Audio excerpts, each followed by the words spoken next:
Millionaire boy finds street child and discovers she's his sister. She was discarded by the family as a mistake. He never knew she existed. When he saw the dirty girl hugging a teddy bear, something inside him broke completely. That day, the wealthy heir decided to confront his parents and the truth they had buried for years. If this story interested you, don't forget to subscribe to our channel and tell us which city you're watching from. We continue. I promise this will be the best story you'll ever hear in your life.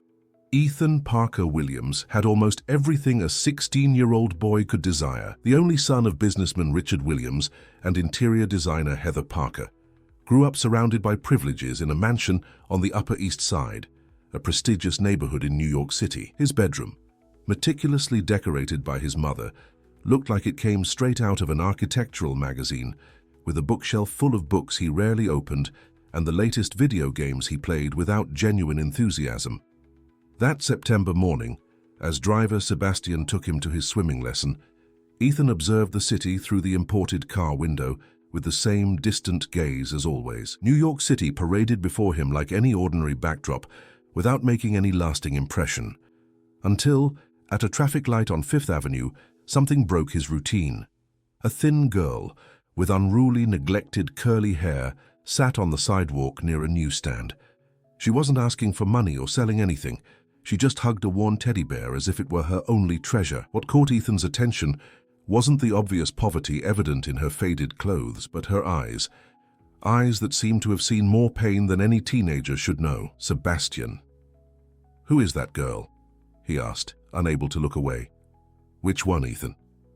"New York is full of children living on the streets," replied the driver, accustomed to moving between two worlds that rarely met. "There, the one with the teddy bear. She seems to be about my age." The light turned green and the car moved forward, leaving the girl behind. But something inside Ethan remained in that place, as if an invisible thread had stretched between them. In the heated pool at the club, Ethan swam mechanically. His body performed the perfect movements that years of private lessons had shaped, but his mind wandered. The water usually calmed him, providing one of the few moments when he felt truly at peace. That day, however, the pool seemed like a prison of chlorinated water. "Ethan, your technique is flawless, but you're lacking rhythm today. Did something happen?" asked Coach Carlos, noticing his distraction. "Nothing, I'm just tired," he lied as he got out of the water. In the locker room, while changing, Ethan observed his reflection in the mirror. Perfectly cut brown hair, well-cared-for skin, designer clothes. Everything about him screamed privilege, but his eyes, he noticed for the first time, carried a loneliness that all his parents' financial resources couldn't fill. Back at the mansion, he found his mother in a video conference with international clients. Heather briefly waved to her son without interrupting her presentation about the concept of cozy minimalism. She was proposing for an apartment in London. Ethan climbed the stairs toward his room, passing through corridors decorated with expensive artwork he had never really admired. At dinner, Richard Williams arrived late as usual. Ethan's father ran an expanding technology company and was rarely present. When he was, his phone competed for his attention. "How was your day, son?" asked Richard, while discreetly checking emails under the table. "Normal," replied Ethan, picking at his food without appetite. "Ethan has been strange since he came back from swimming," commented Martha, the housekeeper who had worked for the family for more than 20 years and was the most constant presence in the boy's life. "It must be a phase," replied Heather, serving herself wine. "Adolescence is complicated. When I was your age, I also had my moments of introspection." Ethan almost smiled at the irony. His parents interpreted any behavior outside the norm as a phase, something that would eventually pass without requiring greater involvement from them. It wasn't the first time he felt invisible in his own home. That night, lying in his king-size bed, Ethan couldn't sleep. The image of the girl with the teddy bear returned like a film on loop. Why had that scene affected him so much? New York was full of inequalities that he had learned to ignore from an early age. What was different about that specific girl? The next morning, during breakfast, Ethan made an unusual request. "Sebastian, can we go back via Fifth Avenue today after school?" The driver gave the boy a curious look. "Of course, but may I ask why?" "I want to take some photos for a school assignment," he lied, avoiding Martha's gaze, who always noticed when he wasn't being honest. At the private school where he studied, Ethan was known as an exemplary but solitary student. He got excellent grades without much effort, participated in extracurricular activities necessary for a good college application, but never truly connected with his classmates. During classes that day, he sketched in his notebook several drawings of a girl hugging a bear.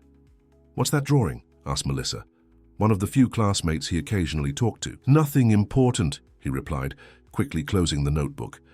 When the final bell rang, Ethan rushed to the car, anxious for the drive back via Fifth Avenue. Throughout the journey, his eyes scanned the sidewalks.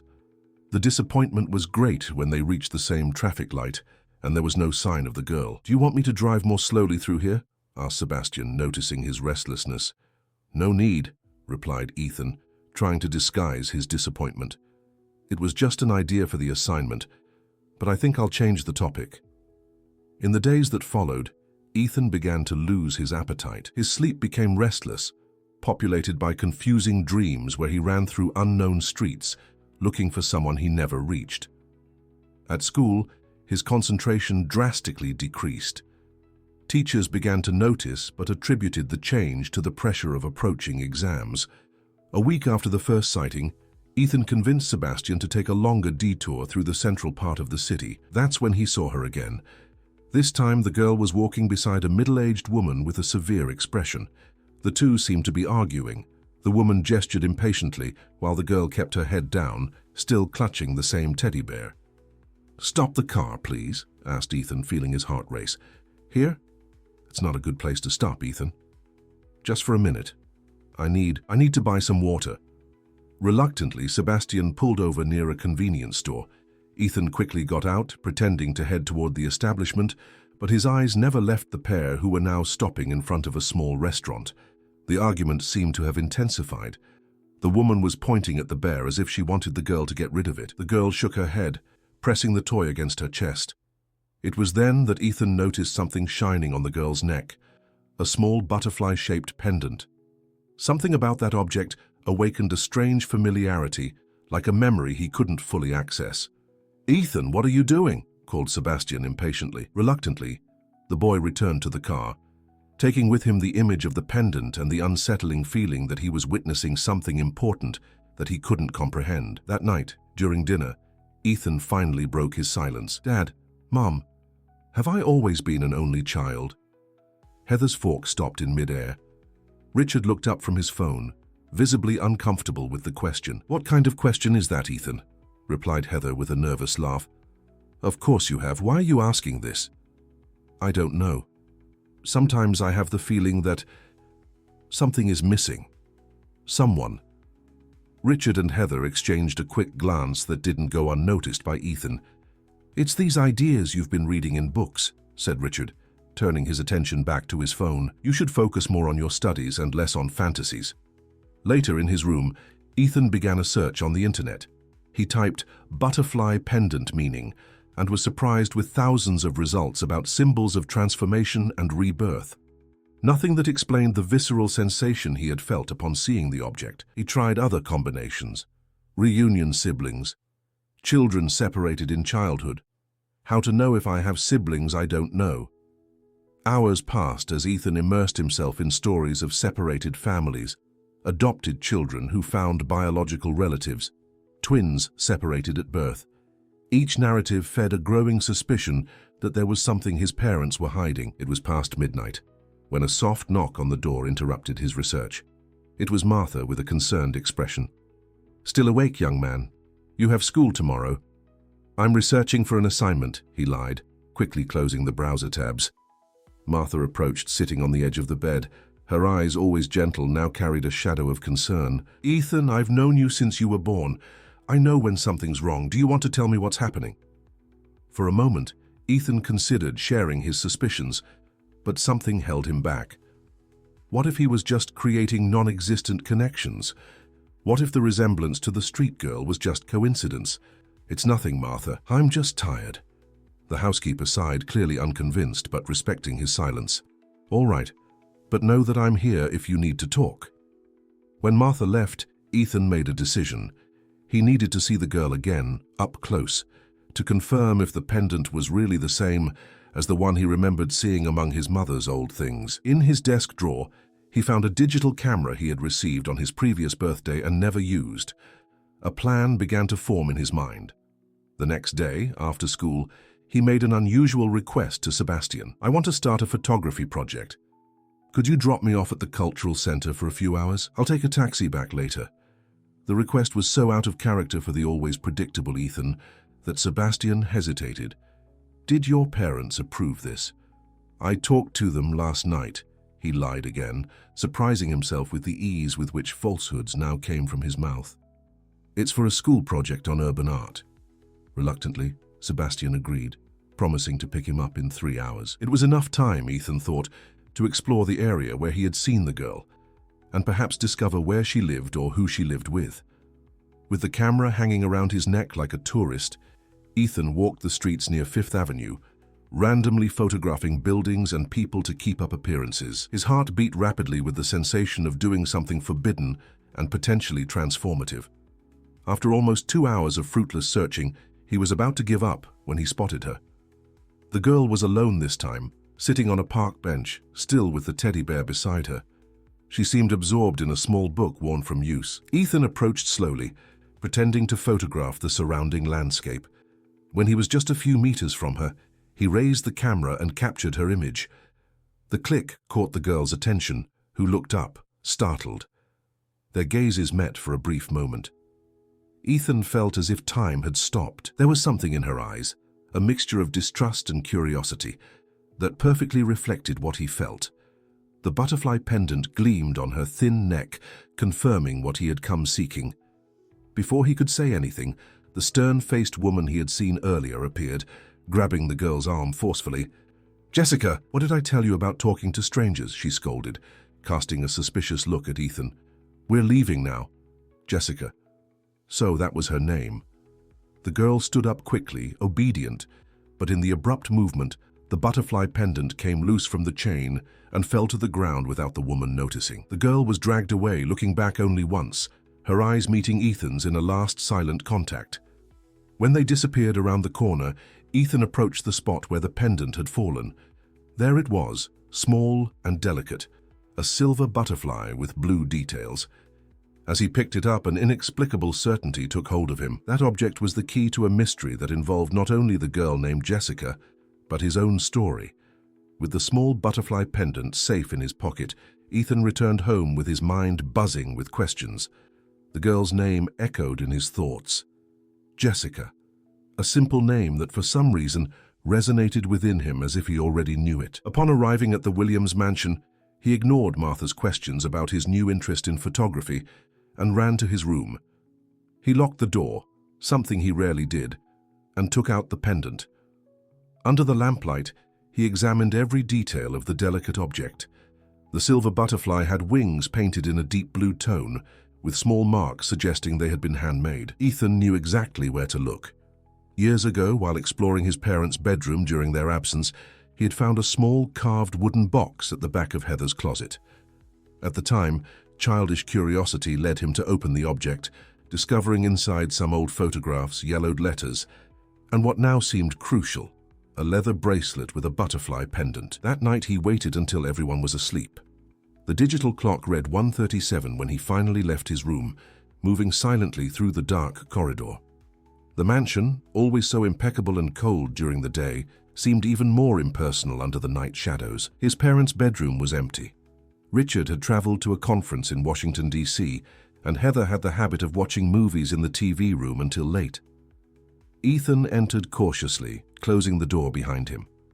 Heather's closet was almost the size of his own bedroom, filled with designer clothes carefully organized by color and season. He knelt at the back of the closet, moving aside some shoe boxes until he found what he was looking for, the wooden box, hidden behind a row of boots that his mother rarely used.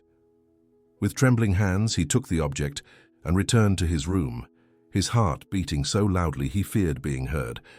Already safe in his own space, he opened the box. The contents remained practically the same as years ago.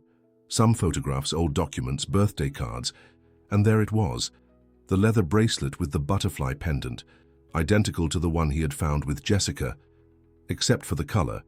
This one had green details, not blue. He compared the two objects side by side. There was no doubt. They were part of a set. As he examined the photographs, one in particular caught his attention. It showed Heather visibly younger in a hospital bed. Her face was pale, but she smiled weakly, holding not one, but two small bundles in her arms. On the back of the photograph, a date, 06/12/2009. Exactly his birth date. Reality hit Ethan like a physical blow. He wasn't an only child. He never had been. He had a sister, a twin sister, whose existence he had never known about. A sister who, for some incomprehensible reason, had grown up far from him in completely different circumstances. The pieces began to fit together, revealing a disturbing puzzle. The girl on the street, Jessica, with the same pendant, the same age, and something in her eyes that had always seemed strangely familiar, was his sister. But how was this possible? Why would his parents have sent her away? Why had they never mentioned her existence? Ethan spent the night awake, alternating between moments of shock, anger, and deep sadness. By dawn, his decision was made. He would confront the first person who could give him answers. Martha was in the kitchen preparing breakfast when Ethan appeared, eyes red from fatigue and determination. Without preamble, he placed the two butterfly pendants on the table. "Martha, I need you to tell me the truth. Who is Jessica?" The housekeeper paled. The cup she was holding slipped from her fingers, spilling coffee on the immaculate counter. For long seconds, she just stared at the pendants, as if they were alien objects. Where did you find this?" she finally asked, her voice almost a whisper. "The green one was in my mother's box. The blue one belongs to a girl named Jessica, who lives on the streets of New York." Martha leaned on the counter, suddenly looking much older than her 60 years. "Sit down, Ethan. This story should have been told a long time ago." With trembling hands, Martha poured herself a glass of water, ignoring the spilled coffee. She sat across from Ethan and took a deep breath, as if preparing to lift an immense weight. "You and Jessica were born on a stormy day. Your mother had complications during pregnancy, especially in the last months. The doctors were worried, primarily about the girl, about Jessica." Ethan listened with his heart racing, absorbing each word like someone trying to fill a 16-year void. "When you were born, you were healthy, but Jessica, she was born with severe respiratory problems. The doctors didn't give much hope.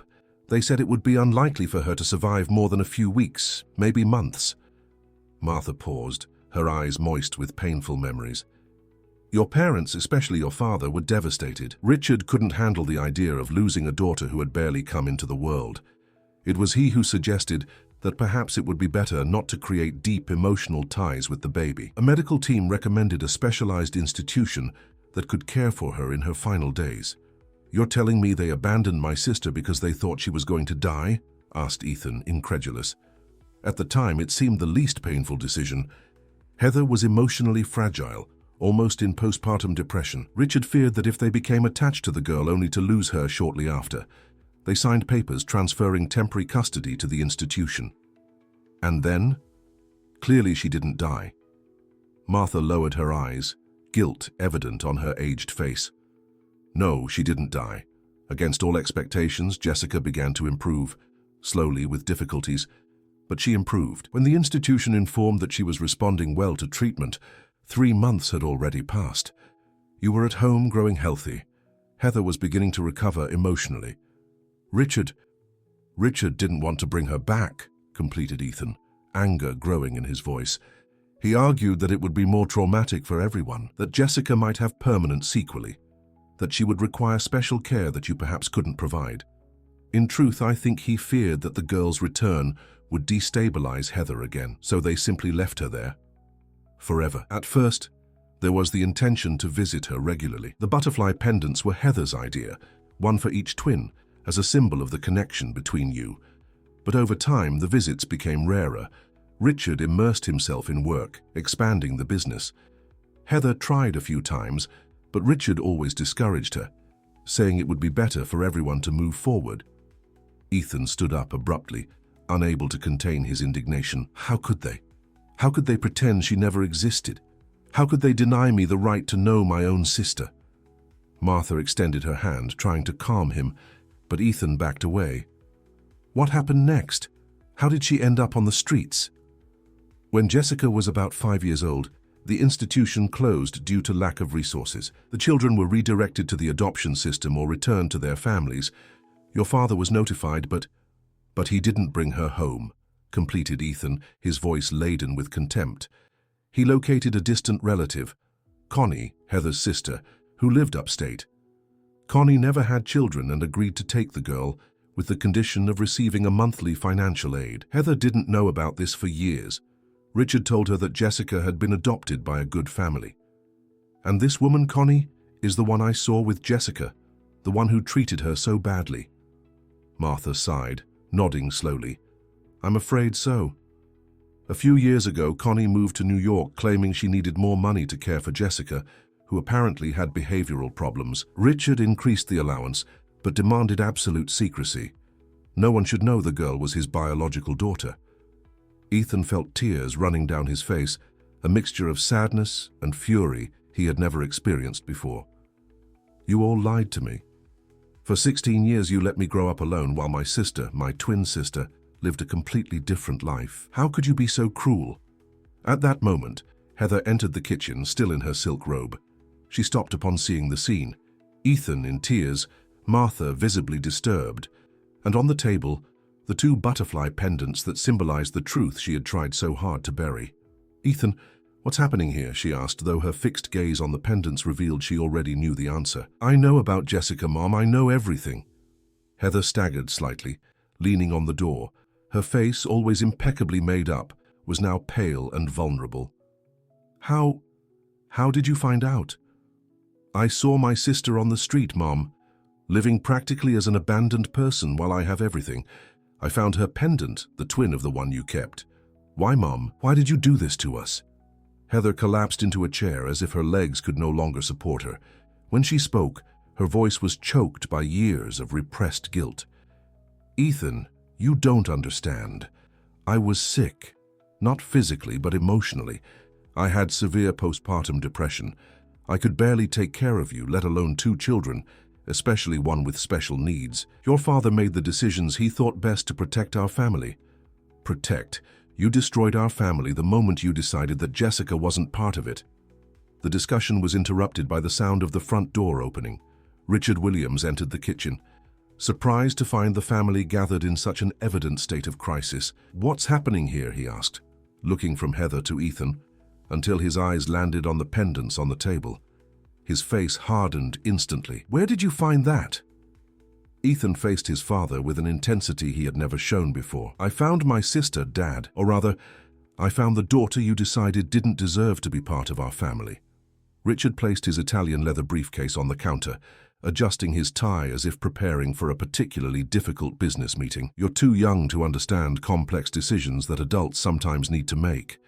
What we did was thinking of everyone's well-being. Everyone's well-being. What about Jessica's well-being? What about my right to know my sister? You lied to me my whole life. Lower your tone, Ethan. This is not a conversation we should have now, with you in this emotional state. Richard's calculated coldness only fueled Ethan's fury. When then? Another 16 years or never? Was that the plan? That Jessica would simply disappear from our lives forever? Like an error you tried to erase? Heather sobbed silently, while Richard maintained his composure, though a vein pulsed in his temple. You have no idea of the circumstances, Ethan. We had just had 2 babies, one of them with serious risk to life.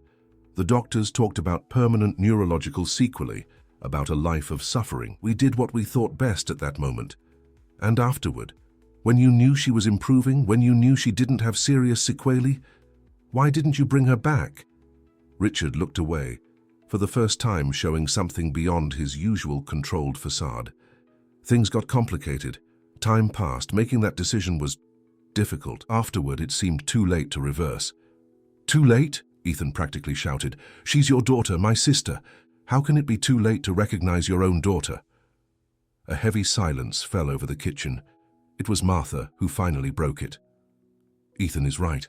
It's never too late to correct a mistake, no matter how big it is. Richard gave the housekeeper a severe look. You've worked for this family for decades, Martha. I expect loyalty. It's precisely out of loyalty to the family, to the true family, including Jessica, that I'm on Ethan's side right now, replied Martha, with surprising firmness.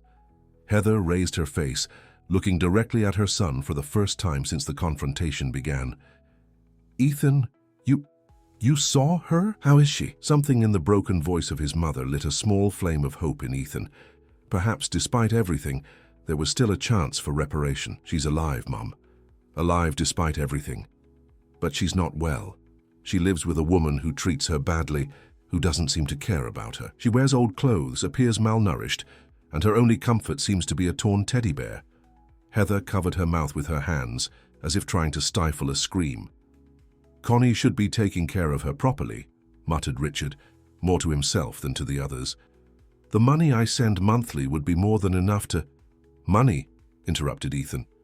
"You think money replaces family? That resolving this financially absolves you of having abandoned her?" Richard straightened his shoulders, recovering his authoritarian posture.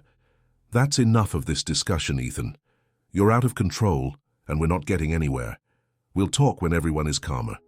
"No!" Ethan hit the table, making the pendants jump. "I won't wait another day. I want answers now, and I want us to do something to bring Jessica back." At that moment, Richard's cell phone rang. It was Ethan's school. "Mr. Williams, this is Principal Lisa. We're concerned about Ethan. He didn't attend classes today, and we didn't receive any justification." The look that Richard gave his son was one of pure indignation. "He's at home, Principal. He's not feeling well, but failed to communicate to us that he wouldn't be going to school. I apologize for the inconvenience." After hanging up, Richard pointed to Ethan. "See what you're doing? Skipping class, creating confusion at home, digging up matters from the past that don't concern you." "Don't concern me," Ethan almost shouted. "We're talking about my sister, my twin sister that you hid from me my whole life." Heather suddenly stood up, a determined expression replacing the tears. "Richard, enough. Ethan is right. We did something terrible and we need to fix it. I want to see my daughter." Richard looked at his wife with a mixture of surprise and betrayal. "Heather, you're not thinking straight. Think about the complications, the explanations we would have to give, the impact on our lifestyle, our public image." "Our public image?" interrupted Ethan, incredulous. "Is that what worries you? What people will think when they discover that the great businessman Richard Williams abandoned his own daughter?" The discussion was interrupted by the sound of the intercom. Sebastian was announcing that it was time to take Ethan to school. "Tell him Ethan isn't going today," instructed Heather, to everyone's surprise. "In fact, tell him we need him to take us somewhere else. Ethan will show us where he last saw Jessica." Richard opened his mouth to protest, but something in Heather's determined look stopped him. For decades, she had followed his decisions without questioning. Now, for the first time, she was taking the reins of the situation. "Martha," Heather continued, "please prepare a suitcase with some of my clothes that might fit a 16-year-old girl, and also grab some of the new teddy bears from the collection I kept in the attic." Ethan looked at his mother with a mixture of surprise and gratitude. Perhaps there was still hope to fix what had been broken so many years ago. Richard, realizing he was losing control of the situation, tried one last maneuver. "Heather, Ethan, we need to think calmly. There are legal issues involved. We can't simply show up and take the girl from Connie. She is the legal guardian." "Legal guardian because you put her there," replied Heather, with a firmness that Ethan had never seen before. "And from what Ethan describes, she's not fulfilling that role adequately. We'll resolve the legal issues later. Now I want to see my daughter." As the three prepared to leave, Ethan held tightly to the two butterfly pendants. For the first time in a long time, he felt he was doing something truly important, something that could finally fill the void he had always felt, even surrounded by all the material comfort that money could buy. "We'll find her," he murmured to himself as he got into the car. "We'll bring you home, Jessica." The Williams family's luxurious SUV seemed out of place in the narrow streets of downtown New York. Sebastian drove slowly, following Ethan's hesitant directions as he tried to mentally reconstruct the path he had taken in previous days. "I think it was in this park," said Ethan, pointing to a small green space surrounded by old buildings. "This is where I saw her sitting reading a book." Heather nervously adjusted the pearl necklace she wore, an unconscious habit that revealed her anxiety. Her eyes eagerly scanned each passing face, as if she could instantly recognize the daughter she hadn't seen in 16 years. "How will we find her?" she asked, her voice betraying her nervousness. "New York is enormous. "We know she stays in this area," replied Ethan, "and we know she's with Connie. Maybe we can ask about them at some local establishments." Richard, sitting rigidly in the passenger seat, remained silent. Since leaving the mansion, he had barely spoken a word, as if still trying to process the fact that his carefully constructed wall of secrets had crumbled. They parked near the park and began to explore the area on foot. Ethan led the way, showing the locations where he had previously spotted Jessica. In a small bakery, they decided to ask for information. "Excuse me," Heather addressed the attendant, a middle-aged woman with a tired expression. "We're looking for a teenage girl named Jessica. She should be about 16, has curly hair and usually carries a teddy bear." The attendant frowned, thoughtful. "Ms. Connie's niece, the one who lives in the tenement on Immigrant Street." Heather's heart accelerated. "Yes, that must be her. Do you know where we can find them?" "Ms. Connie comes here almost every morning to buy bread. The girl rarely accompanies her, but when she does, she always stands looking at the sweets with that old stuffed animal. Poor thing, she never has money to buy anything." Richard approached, taking control of the situation as he instinctively did in moments of crisis. "Could you give us the exact address? It's very important that we find them." Something in Richard's urgency awakened the attendant's suspicion. "Are you relatives? Because Ms. Connie never mentioned rich family," she said, glancing at Richard's expensive clothes and gold watch. It was Ethan who intervened, with a sincerity that disarmed the woman. "Jessica is my sister, my twin sister. We were separated as babies and I just found out about her. Please, we need to find her." The attendant studied Ethan's face for a moment, apparently detecting the truth in his words. "Immigrant Street, number 47. It's an old tenement, green iron gate with peeling paint. Apartment 3 on the ground floor." Heather murmured an emotional thank you while Richard left several $100 bills on the counter, far more than necessary for the bread they bought as a pretext. Back in the car, Sebastian entered the address in the GPS. It was close, less than 10 minutes away. During the short journey, a tense silence filled the vehicle. Each dealt with their own emotions. Heather alternated between anxiety and guilt. Richard seemed to be calculating potential damages and how to minimize them. Ethan felt his heart beating like a drum, anticipating the reunion with the sister he had never known. Immigrant Street turned out to be a narrow, poorly maintained alley. Old, deteriorated buildings squeezed against each other, with clothes hanging on improvised lines between windows. The contrast with the upscale neighborhood where the Williams lived couldn't be more striking. "It's here," said Sebastian, stopping in front of a particularly dilapidated building.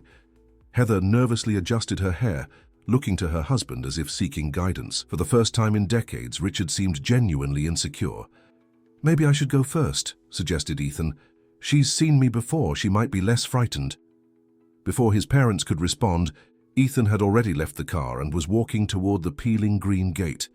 Heather quickly followed him, while Richard, after a moment of hesitation, did the same. The small inner courtyard of the tenement was full of discarded objects. Broken furniture, rusty bicycles, cardboard boxes piled up. A smell of dampness and food permeated the air. Some small children played in a corner, observing with curiosity the obviously out-of-place visitors. Apartment 3 had a worn wooden door with blue paint peeling at the edges. Ethan took a deep breath and knocked 3 times. Heavy footsteps approached from the other side, and the door opened partially, revealing Connie's suspicious face. Her eyes quickly scanned the group, lingering on Richard with an expression of recognition and alarm. "What are you doing here?" she asked harshly, keeping the door half closed, like a physical barrier against the intrusion. "Connie," began Richard, reassuming his habitual authoritarian tone, "we need to talk about Jessica." "There's nothing to talk about. The agreement was clear. Monthly money in exchange for absolute discretion. You shouldn't be here." Heather stepped forward, her tear-filled eyes fixed on the crack in the door, as if she could glimpse her daughter through it. "Please, Connie, I just want to see her. I'm Heather, her mother." A sound of movement came from inside the apartment, followed by a young, hesitant voice. "Aunt, who's there?" Ethan's heart seemed about to leap from his chest. It was Jessica's voice, his sister, so close after so many years of involuntary separation. Connie tried to close the door, but Richard prevented it, firmly placing his foot on the threshold. "This is over, Connie. We want our daughter back." The tension was momentarily broken by Ethan, who knelt to look through the crack in the door. "Jessica? It's me, the boy from the park. Remember me?" A moment of silence. Then the door opened a little more, revealing Jessica's cautious face. She was still holding the worn teddy bear, but her eyes, so similar to Ethan's, showed a mixture of curiosity and apprehension. "What do you want? How do you know my name?" Before Ethan could answer, Heather let out a small sob.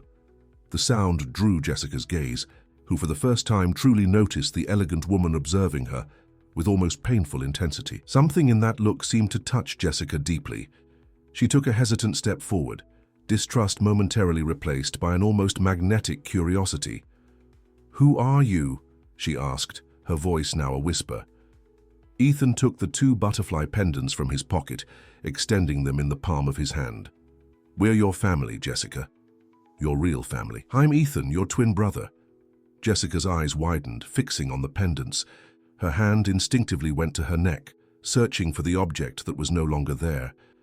"My pendant? How did you—" "It fell when your aunt took you away that day. I picked it up, and then I discovered this other one. Identical among my mother's things, our mothers." Connie tried to intervene, pulling Jessica back. "This is absurd. You can't show up like this after all these years and expect that—" "Enough, Connie," interrupted Heather with surprising firmness. "We've caused enough damage. I'm not going to lose another minute of my daughter's life." Jessica looked from one face to another, clearly trying to process the extraordinary situation.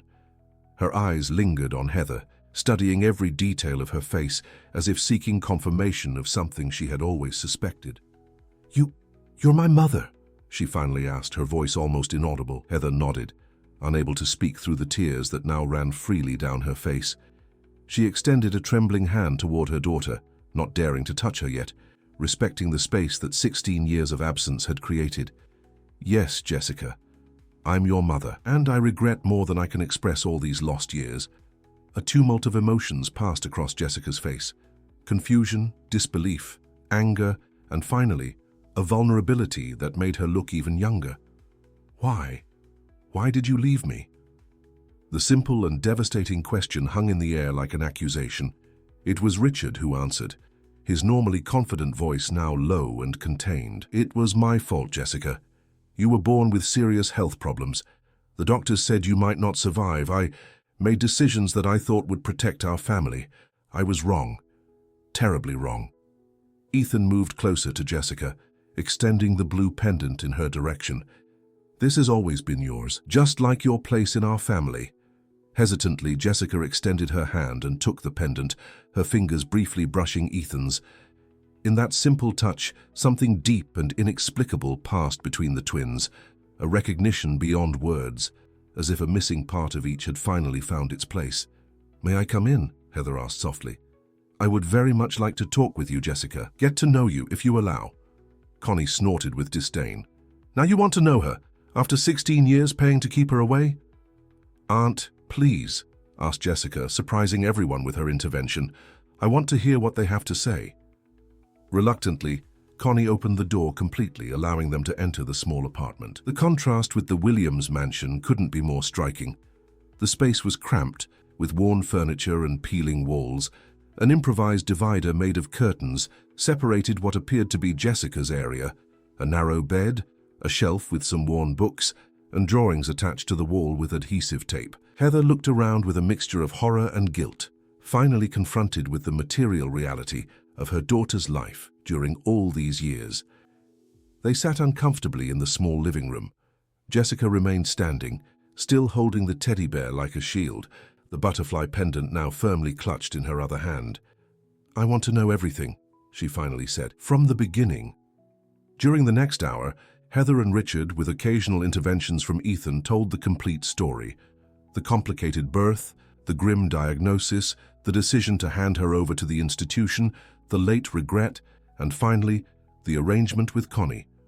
They didn't try to soften their failures or justify the unjustifiable. For the first time, they faced the complete truth of their actions. Jessica listened in silence, her face an impassive mask that occasionally betrayed flashes of pain, anger, or surprise. When the narrative ended, everyone anxiously awaited her reaction. "You abandoned me," she finally said, her voice surprisingly calm. "You chose not to love me because it was more convenient." "Jessica, it wasn't exactly like that," began Richard, but was interrupted by Heather. "Yes, it was exactly like that," she admitted to everyone's surprise. "We chose the easiest path, and you paid the price for our cowardice." The silence that followed was broken by Ethan. "But we're here now, Jessica, to fix what can be fixed, to offer you the place that was always yours if you want it." Jessica looked at her brother, an instinctive connection beginning to form despite everything. "And if I don't want it, and if I can't forgive you?" It was Heather who answered, with a raw honesty that surprised everyone, including herself. "Then we'll respect your decision, but we hope you'll give us a chance to prove that we can be the family we should have been from the beginning. We can't recover the lost years, but we can build something new from now on." Connie, who had observed the entire conversation with a mixture of resentment and resignation, finally intervened. "And the money? What happens to our agreement?" Richard gave the woman a severe look. "That will depend on Jessica and what she decides. If she chooses to come with us, we'll continue to provide for you, Connie. If she prefers to stay, we'll significantly increase your allowance to ensure better conditions." For the first time, Jessica showed a stronger reaction, looking at her aunt with a mixture of hurt and understanding. "So that's all it was? Money? You took me in for money?" Connie had the decency to look ashamed. "In the beginning, yes. I was going through difficulties when Richard approached me. But over time, you know I care about you, in my own way." Jessica nodded slowly, as if finally understanding a long-suspected truth. "Your way has always been a bit difficult to understand, Aunt." Ethan observed his sister with growing admiration. Despite everything she had experienced, there was a quiet strength in her, a resilience that he, with all his material comfort, doubted he possessed. "Jessica," he said softly, "I know it's a lot to process, but I'd like you to see our house. Just to visit, no commitment, to see what it would be like." Jessica hesitated, looking at the small space that had been her home for so many years. Her eyes lingered on the drawings on the wall, imaginary landscapes, better worlds she had created to escape reality. "Can I take some things? My books, my drawings, my bear?" "Of course," Heather quickly replied. "Anything you want, and we can come back for the rest later if you decide to stay with us." Jessica looked at Connie, a silent question in her eyes. "Go," said the older woman, with a sigh of resignation. "You were always too smart for this place. I always knew you'd leave someday." In a few minutes, Jessica had gathered her most precious belongings in a worn backpack, some books, a drawing notebook, sparse clothes, and the teddy bear she never let go of. Ethan noticed that she carefully folded each item, like someone who has learned to value the little they possess.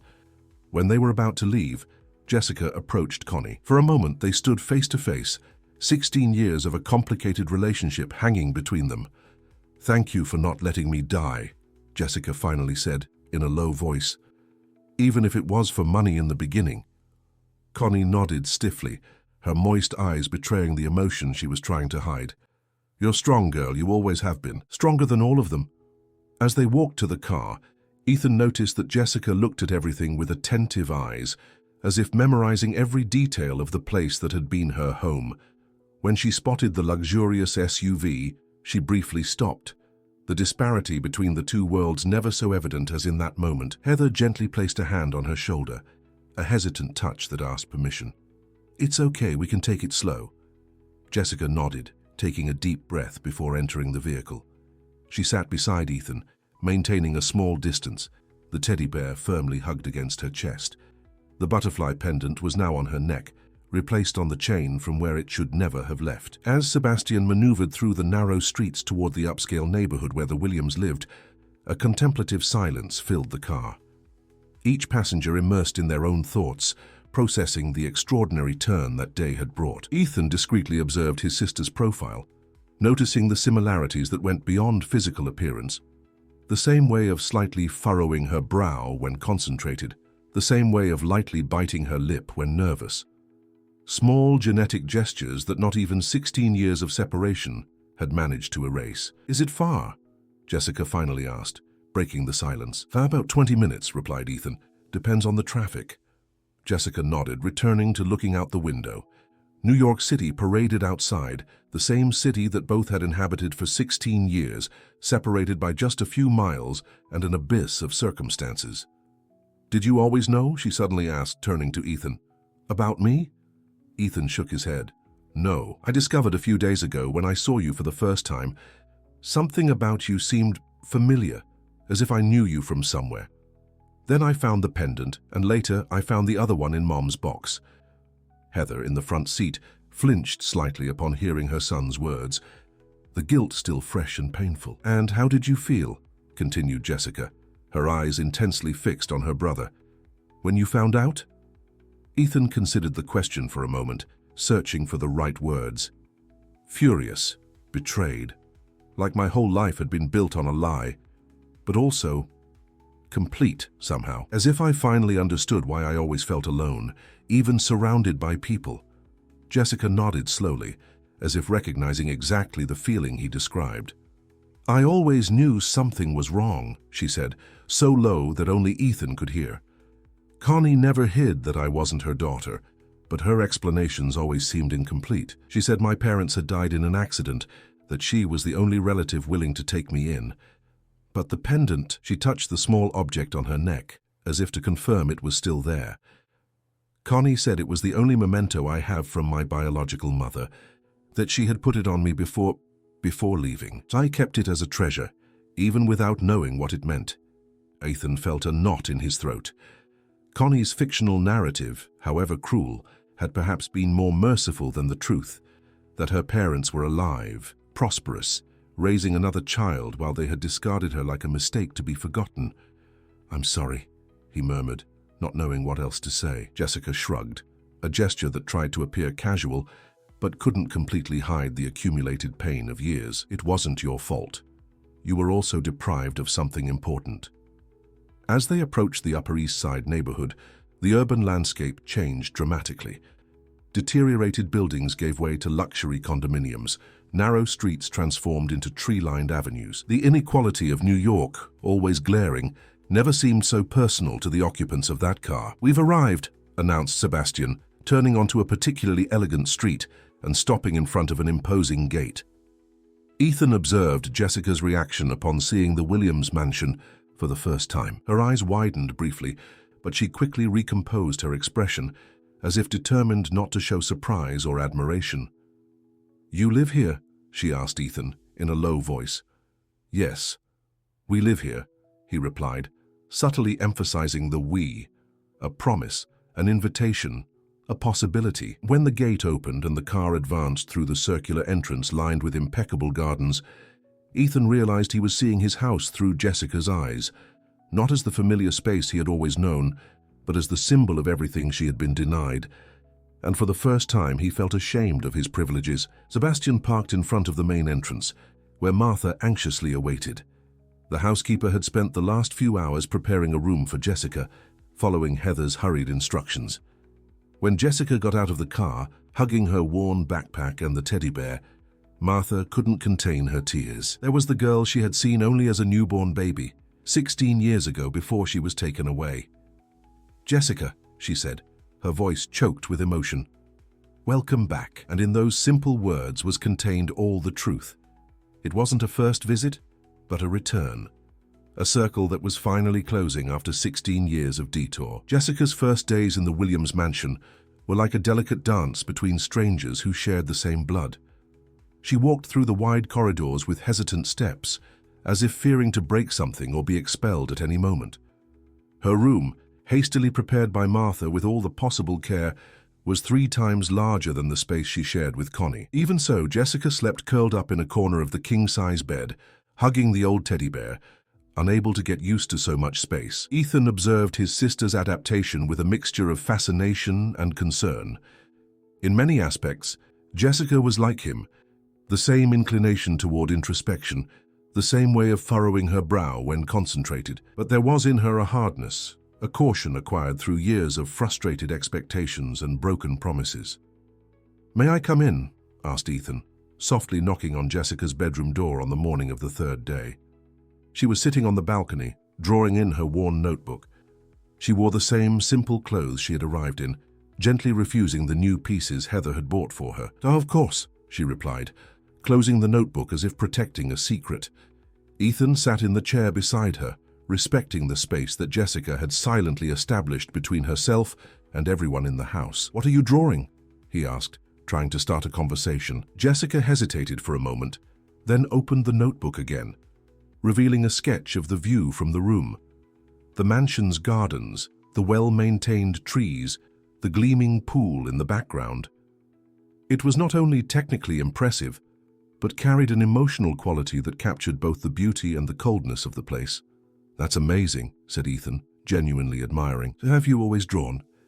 "For as long as I can remember," replied Jessica, a slight smile softening her usually serious features. "Connie complained that I spent money on pencils and paper when I should have been saving for useful things." A brief silence fell between them, laden with all the disparities of their parallel lives. "Jessica," began Ethan, carefully choosing his words, "I know all this is strange and sudden for you, but I want you to know that I'm very happy you're here. That I always felt something was missing, even without knowing it was you." Jessica studied him for a moment, as if evaluating the sincerity of his words. "It's not your fault, Ethan. You were also deprived of something. I think we were both victims of their decisions." That same day during lunch, Richard announced that he had contacted his lawyers to begin the legal process of recognizing Jessica as his daughter and official member of the Williams family.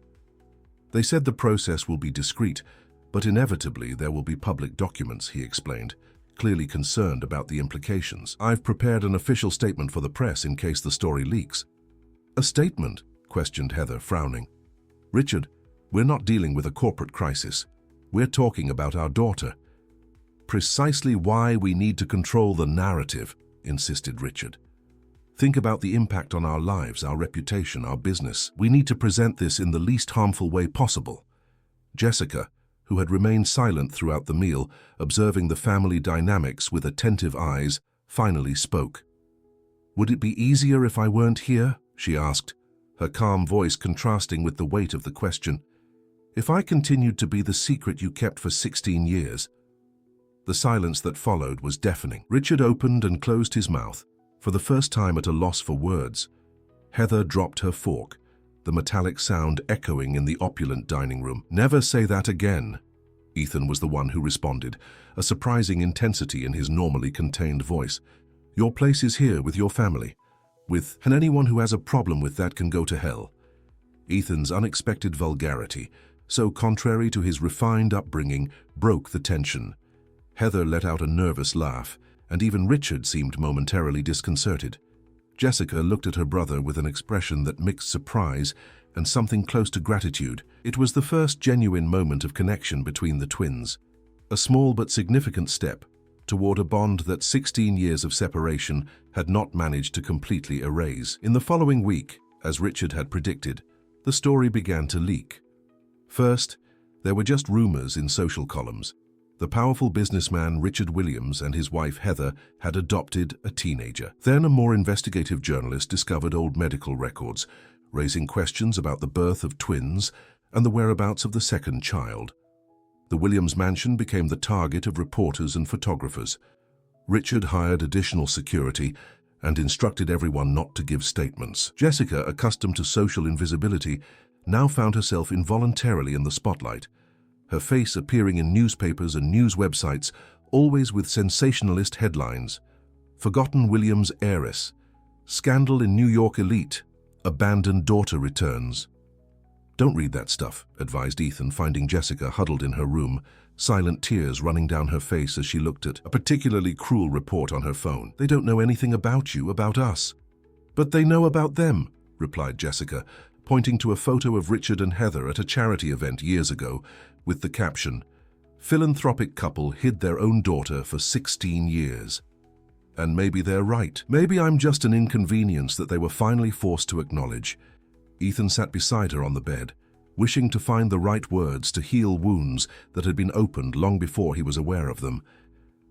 "Jessica, what our parents did was terrible, unforgivable perhaps, but they're trying to fix things now, and I will never, ever allow you to be treated as an inconvenience again. We're siblings, twins. What they did to us can't erase that. The public commotion ended up having concrete consequences. Richard's company suffered a drop in stock. Some of Heather's clients cancelled contracts, uncomfortable with the negative publicity. More painful for the family was the distancing of longtime friends, who suddenly seemed unable to deal with the moral complexity of the situation. Amid the media storm, Jessica began attending sessions with a psychologist, Dr. Claudia, specialized in trauma and family reunification. Initially reluctant, she gradually found in the sessions a safe space to process the whirlwind of emotions that had hit her. "How do you feel about your biological parents now?" asked Dr. Claudia during a session about a month after Jessica's arrival at the mansion. Jessica considered the question for a long moment, playing with the butterfly pendant she now rarely took off her neck. "They're strangers to me," she finally answered. "Strangers who share my blood, who gave me life and then decided that life wasn't worth the effort of being loved. But they're also people who are trying to fix a terrible mistake. I don't know if I'll ever call them Mom and Dad. I don't know if I'll ever completely forgive them, but I'm trying to understand." With Ethan, however, the connection grew daily. The twins, separated by circumstances beyond their control, gradually discovered the unique bond they shared. They liked the same books, the same music. Both preferred rain to sun, dark chocolate to sweet, silence to crowds. Small similarities that built a bridge over the abyss of their divergent experiences. Ethan had transformed since Jessica's arrival. The quiet, compliant boy now showed a fierce determination to protect his sister and ensure she found her place not only in the family, but in the world. It was he who suggested that Jessica should study at the same private school he attended, despite Richard's concerns about possible embarrassments. "Jessica is intelligent, talented, and deserves the same opportunities I had," he insisted during a particularly tense dinner. "I won't let you continue treating her like a secret to be hidden." Surprisingly, it was Heather who most supported the idea. The woman who for years had hidden behind a facade of social perfection now seemed determined to make peace with her past choices, even if it meant facing the judgment of the society she had so prized. "Ethan is right," she said, to everyone's surprise. "Jessica deserves everything we can offer now, including the best education. If anyone has a problem with that, it's their problem, not ours." Richard, pressured from both sides, finally yielded. He arranged private tutors to help Jessica compensate for the gaps in her previous education, preparing her to enter the prestigious school the following semester. The private lessons revealed what Ethan already suspected.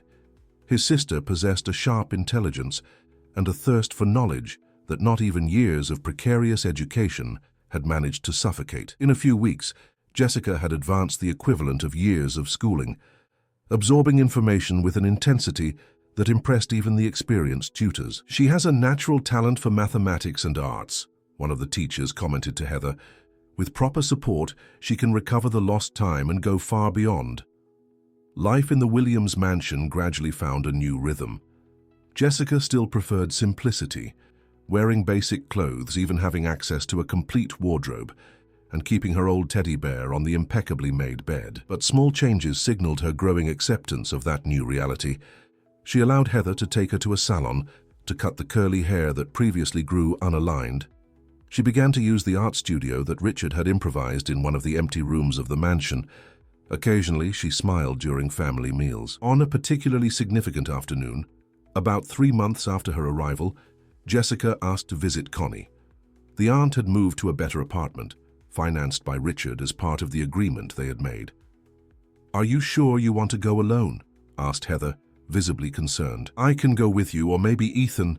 "I need to do this alone," replied Jessica, with the quiet determination that was beginning to characterize her. "There are things I need to say to her, questions that only she can answer." The meeting between Jessica and Connie was brief, but cathartic. The woman who had raised her for so many years, in her imperfect and self-interested way, received her with a mixture of resentment and genuine relief at seeing her well. "You look different," observed Connie, studying her niece with critical eyes. "More light." "I'm finding my way," Jessica simply replied. "I came to thank you, Aunt, for keeping me alive all these years, for not completely abandoning me, even if for complicated reasons." Connie looked away, uncomfortable with the gratitude she knew she didn't entirely deserve. "I didn't do anything extraordinary. Anyone would have done the same. No, they wouldn't have, replied Jessica with wisdom beyond her years. My own parents didn't. And I know it wasn't easy for you either, that you had your own problems, your own pains. When they said goodbye, there were no hugs or promises of frequent visits, but there was a mutual recognition, a necessary closure to an important chapter in Jessica's life. Back at the mansion, she found the family gathered in the living room, clearly anxious for her return. Heather tried to disguise her concern by reading a decoration magazine. Richard checked emails on his cell phone, but his eyes constantly went to the door. Ethan paced back and forth, unable to hide his restlessness. "It's all right," Jessica announced as she entered, a small smile on her lips. It was necessary. That night, during dinner, Jessica surprised everyone by serving herself generously, something she rarely did, still accustomed to the scarcity of her previous life. "I have something to tell you," she said, after a few moments of hesitation. "I've decided that I want to officially adopt the Williams surname." The silence that followed was broken by the sound of Heather containing a sob. Richard placed his fork down slowly, as if fearing that any sudden movement might break the fragile moment. "This doesn't mean I've forgotten or forgiven everything," continued Jessica, her voice firm despite the contained emotion. "It just means I'm choosing to look forward, not back. That I'm accepting who I am. Jessica Williams, Ethan's sister, daughter of Heather and Richard, with all the good and bad that implies." Ethan was the first to react, rising to embrace his sister. Heather soon joined them, tears running freely down her face. Richard remained momentarily paralyzed. Decades of emotional containment, fighting against the tsunami of feelings that threatened to break his carefully constructed barriers. Finally, he too stood up, approaching hesitantly the group. Jessica raised her eyes, meeting the gaze of the man she had so feared to confront. "Thank you," said Richard, his voice choked by rarely demonstrated emotion. "I know I don't deserve this second chance, that perhaps I can never compensate for the lost years, but I promise that from now on, I'll be the father you deserve." Jessica didn't respond verbally, but slightly extended her hand, allowing Richard to hold it briefly, a small gesture that carried the weight of a beginning. 6 months passed since that transformative night. The Williams mansion, once a cold and impersonal space, had gained new life. The long corridors and little-used rooms were transformed. An empty room became a complete art studio, where Jessica spent hours developing her natural talent. The library, previously only decorative, was now frequently occupied by the twins, who shared a love for literature. Jessica's adaptation to the private school exceeded all expectations. After a difficult start marked by curious looks and whispers in the corridors, her intelligence and determination won the respect of teachers and classmates. Ethan, previously a loner by choice, had now assumed the role of proud protector, challenging anyone who dared to question his sister's place in that privileged environment.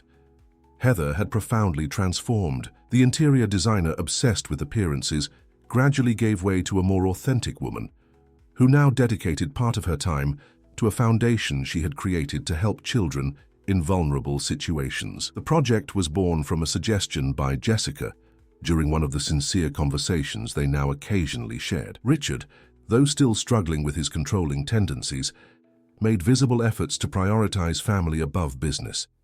He began to attend the children's school events, to dine at home regularly without the phone at the table, to participate in the family sessions recommended by Dr. Claudia. On a surprising afternoon, he was found by Martha teaching Jessica to drive in the mansion's garden, a scene unthinkable a few months before.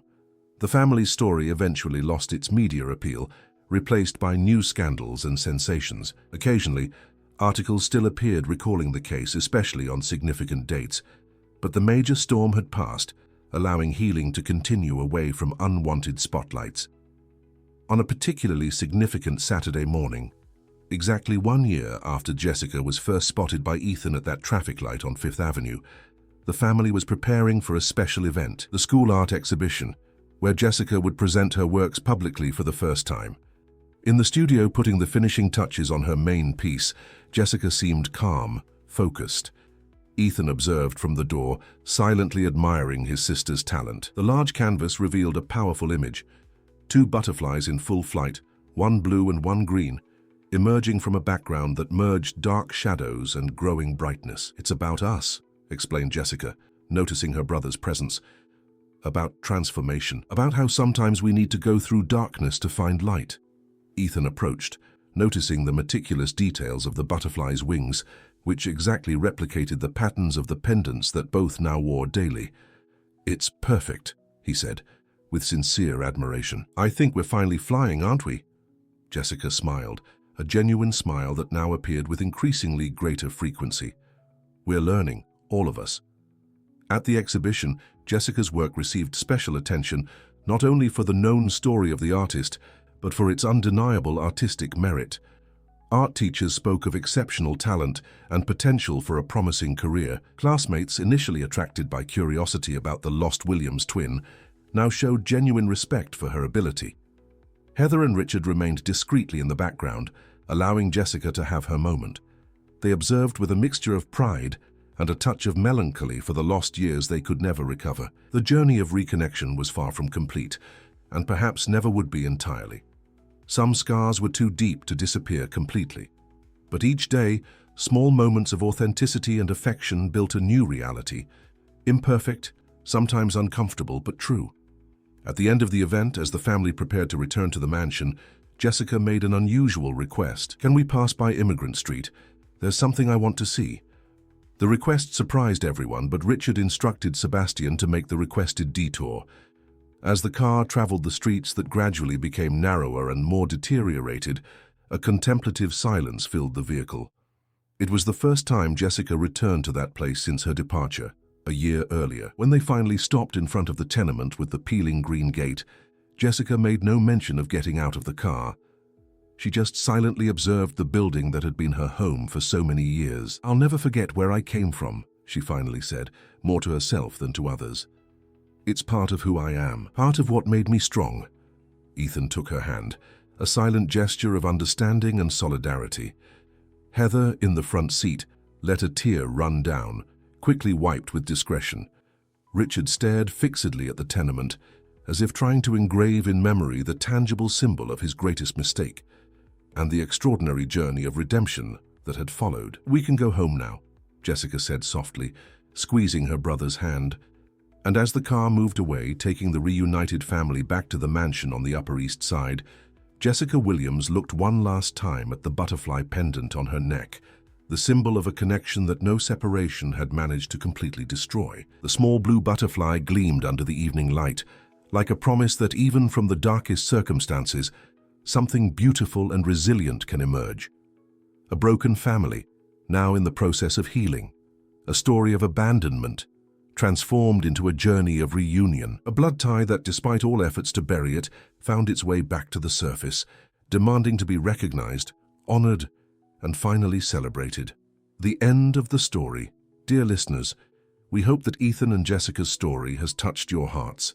To continue this emotional journey, we've prepared a special playlist with equally engaging stories. Find it here by clicking on the left. If you like this narrative about family ties and second chances, don't forget to subscribe to our channel and leave your like on the video. Daily, we bring unique stories that explore the complexities of life and human relationships. Don't miss our upcoming content and share in the comments if you've experienced or known stories of remarkable reunions like this one. We're eager to read your comments.